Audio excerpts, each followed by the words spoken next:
So known alcoholic Nancy Pelosi, a politician who became rich off of the American people with insider trading information worth approximately $240 million, has embarrassingly failed at saying Trump is in cognitive decline because her words came out in a fumbled mess, almost sounding like she had a brain aneurysm on live television. I do want to start with those comments because, I mean, your family knows better than just about any family in America the very real consequences of Trump's violent rhetoric. And I just want to get your reaction to what he just said at this rally, what we just played for the audience. Good morning. Wonderful to be with you again on this weekend before the election. I think that what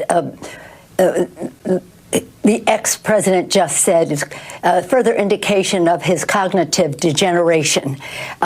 You saw recently when he was talking about whether he chose electrocution or being eaten by sharks.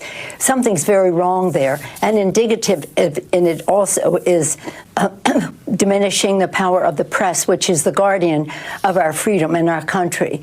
So I think people who might thinking about voting for him have to know that he can't last as president for 4 years with his brain deteriorating at the rate that it is, and is clearly evident. It's almost a comedy show at this point because she could barely get her words out while saying Trump has brain deficiencies, while also not saying a thing for the past 4 years with Biden's obvious cognitive decline that somehow only George Clooney noticed. It reminds me of Kamala saying Trump will take your guns away when Kamala literally stated we need an assault weapons ban. Speak of the devil, here's a clip of Kamala being incapable and calling the press to answer questions. Alex. Over Jackson. Thank you. Alex?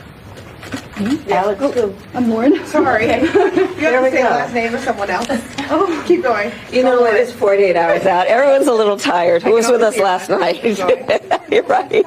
Few sleep deprived. This is the reason why she didn't go on Joe Rogan. She made it seem like she wanted to by saying you got to come to me and I only want an hour. But if you've watched Joe Rogan at all, it's a podcast to have a long conversation, at least, between 2 and 3 hours, and to get to know the guests. The problem with getting to know Kamala is she'd have less and less voters the more people try to get to know her.